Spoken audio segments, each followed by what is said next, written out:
So hello students, आज हम बात करते हैं 5.16 की। इसमें देखो क्या कहा गया है, payload is defined as a difference between the mass of the displaced air and the mass of the balloon. It's a balloon, mass of the, ये क्या है, बैलून।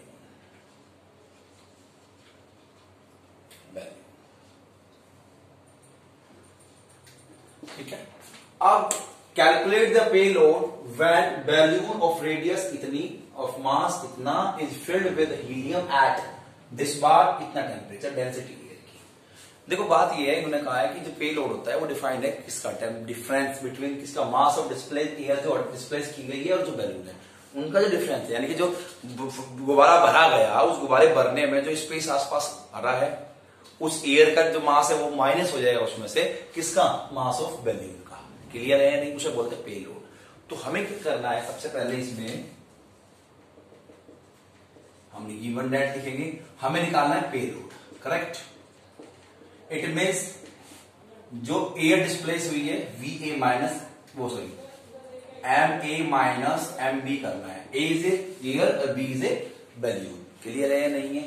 तो अगर हम बात करें बैलून की वॉल्यूम की, इसकी बात करें वॉल्यूम ऑफ बैलून करें, वो क्या है, ये स्फीयर है 4 पाई आर क्यूब, कितना है 4 पाई आर क्यूब, यानी कि इसको अगर निकाले 22/7 इंटू कितना है 10 इंटू 10 इंटू 10, इसका सार निकालोगे वो कितना आ जाएगा, मीटर क्यूब में आ जाएगा। कितना आ जाएगा, मीटर क्यूब में आ जाएगा। और वो कितना होगा 41.5।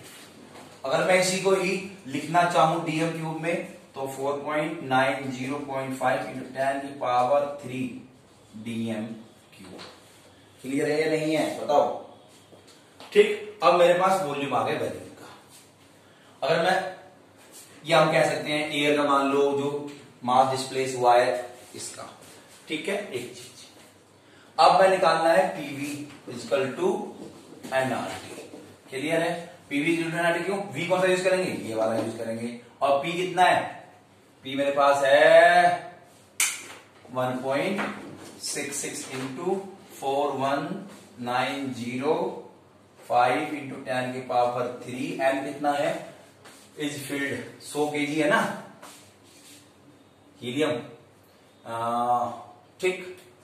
और एन कितना होगा मेरे पास 100/4, आर कितना है 0.83, टेम्परेचर कितना है 27 यानी कि 300,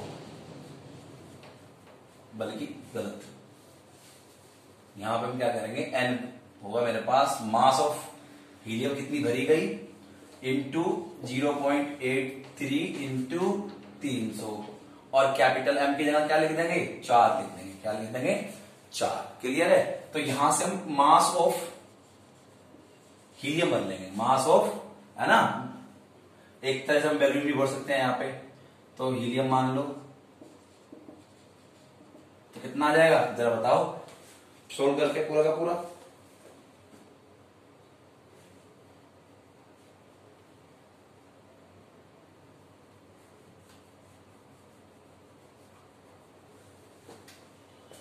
है कितना आ जाएगा 1117.4 केजी। क्लियर है। अब अगर हम बात करूं किसकी, मास ऑफ बैलून की बात करूं, तो भैया जो उसमें गैस भरी है वो होगी हीलियम, और जो उसका बैलून का मास है हल्दी का कितना है 100 किलो है, हाँ है ना। तो कितना हो जाएगा 1217.4 केजी। किसका हो गया ये, मास ऑफ बैलून का आ गया। क्लियर। अब मैं बात करूं मास ऑफ एयर की, मास ऑफ किसकी, एयर की, तो क्या करूंगा मैं, एक तो ये क्या होता है भाई, डेंसिटी क्या होती है मास बाई वॉल्यूम, तो मास क्या हो जाएगा इंटू डेंसिटी इंटू वॉल्यूम। तो क्या हो जाएगा हमारे पास 1.2 इंटू 4190.5, 41.5। क्लियर है नहीं है।